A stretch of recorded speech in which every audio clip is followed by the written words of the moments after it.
السلام علیکم ناظرین، آج ہم آپ کو ایک ایسی عورت کے بارے میں بتائیں گے جس کو مسلمان ہونے کی وجہ سے بہت سخت اذیتوں کو جھیلنا پڑا، پھر اللہ نے اس کو کیا اجر دیا جانتے ہیں آج کی اس ویڈیو میں۔ ناظرین، اس ویڈیو کو دیکھنے کے بعد آپ کو ضرور اپنے مسلمان ہونے پر فخر محسوس ہوگا، اس لیے ویڈیو کو پورا ضرور دیکھیے گا۔ فرعون کی ایک خادمہ جو مسلمان ہوئی، اس نے اپنا اسلام چھپا کر رکھا ہوا تھا، ایمان چھپایا ہوا تھا۔ ایک دن یہی مسلمان خادمہ فرعون کی بیٹی کو کنگھی کر رہی تھی، فرعون کی بیٹی کے بال سنوار رہی تھی۔ کنگھی کرتے کرتے اس مسلمان خادمہ کے ہاتھ سے کنگھی چھوٹ گئی، کنگھی ہاتھ سے نکل کر نیچے گر گئی۔ جب کنگھی نیچے گری تو اس کے منہ سے اچانک نکلا کہ ہائے، اللہ کا منکر ہلاک ہو گیا، اللہ کا دشمن ہلاک ہو گیا، اللہ کا دشمن ہلاک ہو گیا۔ اس مسلمان خادمہ کے منہ سے یہ جملہ اچانک نکل پڑا۔ جب یہ جملہ نکلا تو فرعون کی بیٹی کہنے لگی، وہ فرعون کی بیٹی کے بال سنوار رہی تھی، اس کے سامنے بیٹھی تھی۔ فرعون کی بیٹی کہنے لگی، اچھا خادمہ، میرے باپ کے علاوہ تیرا رب کوئی اور بھی ہے؟ اس خادمہ نے کہا، ہاں، میرا رب تیرا بھی، تیرے باپ کا بھی۔ میرا رب وہی ہے جس نے تجھے پیدا کیا، میرا رب وہی ہے جس نے فرعون کو پیدا کیا، میرا رب وہی ہے جس نے موسیٰ کو پیدا کیا اور جس نے ہارون کو پیدا کیا۔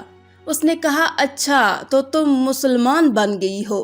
تو اس نے کہا، الحمدللہ، میں مسلمان بن گئی ہوں، میں تو صرف اللہ کو ماننے والی ہوں۔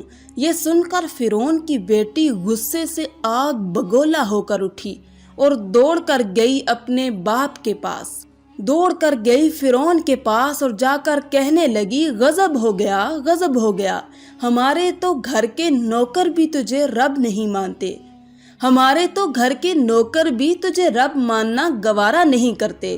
فرعون نے کہا کہ کیا ہو گیا؟ فرعون کی بیٹی نے کہا کہ ہماری جو خادمہ ہے ہمارے ٹکڑوں پر پلتی ہے، وہ بھی تجھے رب نہیں مانتی، وہ کہتی ہے میں اس رب کو مانتی ہوں جو موسیٰ کا رب ہے، جو ہارون کا بھی رب ہے۔ اچھا تو وہ مسلمان بن گئی ہے؟ کہا، ہاں، وہ مسلمان بن گئی ہے۔ تو فرعون نے کیا کیا کہ ایک بہت بڑے کڑھا میں تیل ڈالا اور اس کڑھا کے نیچے آگ جلائی۔ جب تیل ابلنے لگا تو فرعون نے اپنی اس خادمہ کو بلایا جو مسلمان ہو گئی تھی۔ اس خادمہ کی 2 بچیاں تھیں، ایک دودھ پیتی بچی تھی اور دوسری بچی بڑی تھی، چلتی پھرتی تھی۔ فرعون نے کہا کہ ہائے، میرے ٹکڑوں پر پلنے والی خادمہ، ملازمہ، نوکرانی، لونڈی، اگر تو موسیٰ کے رب کو مانے تو سن، میں تیری بیٹیوں کو بھی جلا دوں گا اور تجھے بھی جلا دوں گا۔ سن، اگر تو مجھے رب مانے گی، مجھے اپنا خدا مانے گی، تو میں تیرے گھر کو سونے چاندی سے بھر دوں گا، میں تجھے مالا مال کر دوں گا۔ بول، اب تجھے کیا منظور ہے؟ مجھے مان کر امیر بننا چاہتی ہے یا موسیٰ کے رب کو مان کر جہنم میں جلنا چاہتی ہے، یا پھر موسیٰ کے رب کو مان کر اس کڑھا میں جلنا چاہتی ہے؟ اس نے دھمکی دی کہ میں تیری بیٹیوں کو اس جلتے کڑھا میں ڈال دوں گا۔ تو اس مسلمان خاتون نے کہا، فرعون، یہ تو 2 بیٹیاں ہیں، یہ تو 2 بیٹیاں اللہ نے مجھے دی ہیں، اگر ان کی طرح ہزاروں بیٹیاں ہوتی تو وہ بھی میں اللہ کے نام پر قربان کر دیتی۔ اے فرعون، تجھے جو کرنا ہے کر لے، میں تیرا کلمہ ہرگز نہیں پڑھوں گی، میں تجھے ہرگز نہیں مانوں گی۔ اب فرعون نے کیا کیا کہ اس خاتون کی بڑی بچی کو پکڑا، اس کی ٹانگوں سے پکڑ کر سر کے بل گرم تیل میں ڈال دیا، ابلتے تیل میں ڈال دیا، اس کڑھا میں ڈال دیا، اسے آگ میں ڈال دیا۔ وہ بیچاری چیخ بھی نہ سکی اور ماں کے سامنے جل کر کباب بن گئی۔ مجھے بتاؤ، جس ماں کے سامنے اس کی بیٹی کو یوں جلایا جائے، یوں اذیت دی جائے، تکلیف دی جائے، تو اس ماں کے دل پر کیا گزری ہوگی؟ ماں تو اپنے بچے کا رونا برداشت نہیں کر سکتی، اس ماں کے دل پر کیا گزری ہوگی جو اپنی آنکھوں سے دیکھ رہی ہے کہ میری بیٹی ابلتے تیل میں جل رہی ہے۔ وہ بیچاری چیخ بھی نہ سکی، کڑھا کے اندر جاتے ہی جل کر کباب کی طرح بن گئی۔ اب سنو، جب اللہ نے اس ماں کے دل کے اندر غم کو اور دکھ کو دیکھا تو اللہ نے کیا کیا کہ اس ماں کی آنکھوں سے پردہ ہٹا دیا۔ جب اس ماں کی آنکھوں سے پردے ہٹے تو اس ماں نے اپنی بچی کی روح کو نکلتے دیکھا۔ روح نکلتے ہوئے جا رہی ہے، ماں اپنی آنکھوں سے دیکھ رہی ہے۔ اب وہ بچی ماں کو کہہ رہی ہے، ماں تو صبر کر، صبر کا دامن ہرگز نہ چھوڑنا، ماں صبر کر، تیرے لیے بہت بڑا اجر اللہ نے تیار کر رکھا ہے، تھوڑا سا اور صبر کر لے، بس ہم اکٹھے ہونے والے ہیں۔ اب فرعون نے اس خاتون کی چھوٹی بچی کو پکڑا جو دودھ پیتی بچی تھی۔ اب اس معصوم بچی کو تو پتہ ہی نہیں ہے کہ میرے ساتھ کیا ہونے والا ہے۔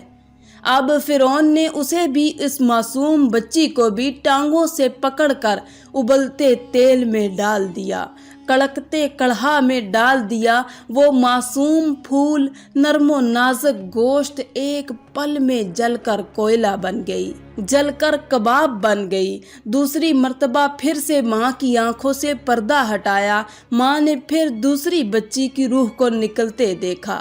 روح نکل کر جا رہی تھی اور ساتھ میں کہہ رہی تھی، ماں صبر کرو، صبر کرو، آگے تیرے لیے بہت بڑا اجر تیار ہے، ماں صبر کا دامن ہرگز نہ چھوڑنا، تھوڑا سا اور صبر کر لو، ابھی ہم اکٹھے ہونے والے ہیں۔ اب جب فرعون نے ماں کو پکڑا، اس مسلمان خاتون کو پکڑا، تو اس نے فرعون سے کہا کہ میری ایک خواہش ہے، جاتے جاتے وہ پوری کر دو۔ فرعون نے کہا، کون سی خواہش ہے؟ اس نے کہا، جب مجھے بھی جلا دو تو ہم ماں بیٹی کی ہڈیوں کو اکٹھا کر کے ایک ہی جگہ پر دفن کر دینا، ماں بیٹی کی ہڈیوں کو اکٹھا کر دینا، ایک ہی جگہ پر ان کو دفن کر دینا، بس یہی میری خواہش ہے، خدارا میری یہ خواہش پوری کر دینا میرے جانے کے بعد۔ فرعون نے کہا کہ یہ تیری خواہش ہم ضرور پوری کریں گے۔ فرعون نے اس کی ماں کو بھی جلا دیا، اس ماں کو بھی راکھ کر دیا۔ جب تینوں جل کر راکھ بن گئی تو ان کی ہڈیوں کو اکٹھا کر کے ایک جگہ پر دفن کر دیا۔ اس واقعے کو دیکھ کر حضرت آسیہ مسلمان ہوئی تھی۔ فرعون کی جو بیوی تھی حضرت آسیہ، اس واقعے کو دیکھ کر وہ مسلمان بن گئی۔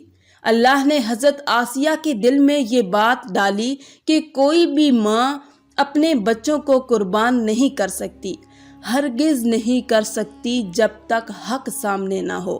ایک بات اور جو اس واقعے کا حصہ ہے وہ یہ ہے کہ میرے حضور جب معراج پر گئے، جب میرے حضور صلی اللہ علیہ وآلہ وسلم بیت المقدس پر گئے اور جب وہاں پر سے آسمانوں کا عروج ہوا تو نیچے سے میرے حضور پاک صلی اللہ علیہ وآلہ وسلم کو جنت کی خوشبو محسوس ہوئی۔ جنت کی خوشبو محسوس ہوئی تو میرے حضور نے جبرائیل علیہ السلام سے پوچھا، جبرائیل بتا تو صحیح یہ جنت کی خوشبو کہاں سے آ رہی ہے؟ تو جبرائیل علیہ السلام عرض گزار ہوئے کہ حضور، فرعون کی باندی، فرعون کی وہ مسلمان خادمہ جس کو ابلتے تیل میں ڈالا گیا تھا، جس کی دونوں معصوم بچیوں کو ابلتے تیل میں ڈالا گیا تھا، فرعون کی وہ خادمہ اپنی بیٹیوں سمیت جس مٹی میں دفن ہیں، یہ خوشبو اس مٹی میں سے آ رہی ہے۔ یہ جس مٹی میں دفن ہیں حضور، یہ خوشبو اس مٹی سے آ رہی ہے۔ اور اس وقت ان کی وفات کو 2000 سال سے بھی زیادہ عرصہ گزر چکا تھا، کیونکہ حضرت سیدنا موسیٰ علیہ السلام اور ہمارے پیارے نبی حضرت محمد صلی اللہ علیہ وآلہ وسلم کے درمیان تقریباً 2000 سال کا فاصلہ ہے۔ اور جب اب حضرت آسیہ مسلمان ہو گئی تو فرعون بڑا ہی پریشان ہو گیا کہ یہ تو میرے گھر میں ہی اسلام داخل ہو گیا، یہ تو میری حویلی میں ہی اسلام داخل ہو گیا ہے۔ پہلے تو فرعون نے کوشش کی، سمجھایا، لیکن جب آسیہ نہ سمجھی، جب وہ نہ مانی تو فرعون نے اپنی بیوی آسیہ کو قید میں ڈال دیا۔ جب قید میں ڈالا پھر بھی وہ نہ مانی تو پھر انہیں بھرے دربار میں کوڑے مارے۔ وہ پھر بھی نہ مانی اس لیے کہ ایمان پر جتنی مشقت آتی ہے وہ اتنا ہی بڑھ جاتا ہے، وہ اتنا ہی مضبوط ہو جاتا ہے۔ جب پھر وہ نہ مانی تو فرعون نے حکم دیا کہ آسیہ کو سولی پر لٹکا دیا جائے، سولی پر چڑھا دیا جائے، اسے سولی پر لٹکا دو کہ یہ تڑپ تڑپ کر مر جائے گی۔ ہائے جس خاتون نے کبھی تنکے کو بھی نہیں اٹھایا تھا، آج اس کے ہاتھوں میں کیل اور اس کے پاؤں میں کیل ٹھونک دیے تھے۔ جب آسیہ سولی پر لٹک گئی تو اس وقت آسیہ نے دعا کی کہ اے باری تعالیٰ مجھے اپنے پاس جنت میں گھر عطا کر دے، میرے مالک مجھے جنت میں گھر عطا کر دے اور مجھے فرعون کے عذاب سے نجات دے میرے مالک۔ جو ہی آسیہ نے یہ دعا مانگی تو اللہ تعالیٰ کی رحمت کی غیرت کو جوش آیا، میرے مالک کی رحمت جوش میں آ گئی۔ میرے مالک نے فرمایا فرشتوں جنت کے سارے دروازے کھول دو، جنت کے سارے دروازے کھول دو اور آسیہ کو دنیا میں ہی جنت میں اس کا گھر دکھا دو۔ اب فرشتوں نے عرش تک سارے دروازے کھول دیے۔ حضرت آسیہ نے دنیا میں ہی سولی پر لٹکے ہوئے اپنے جنتی گھر کو دیکھا۔ جنت کو تو دیکھ کر آدمی ویسے ہی زندہ نہیں رہ سکتا۔ جب آسیہ نے جنت میں اپنا گھر دیکھا تو زور سے آسیہ کی ہنسی نکلی۔ حضرت آسیہ زور سے مسکرائیں اور مسکراتے ہی آسیہ کی جان نکل گئی، روح پرواز ہو گئی۔ جنت کے شوق نے آسیہ کو پاگل کر دیا۔ اب وہ واقعہ ادھر ختم ہوا۔ اب جب حضرت خدیجہ رضی اللہ تعالیٰ عنہا کا انتقال ہوا، انتقال ہونے سے قبل میرے حضور صلی اللہ علیہ وآلہ وسلم نے حضرت خدیجہ الکبریٰ کو فرمایا کہ جب تو جنت میں جائے تو اپنی سوکن کو میرا سلام کہنا، جب تو جنت میں جائے گی نا تو اپنی سوکن کو میرا سلام کہنا۔ حضرت خدیجہ کہنے لگی کہ میری سوکن کون ہے؟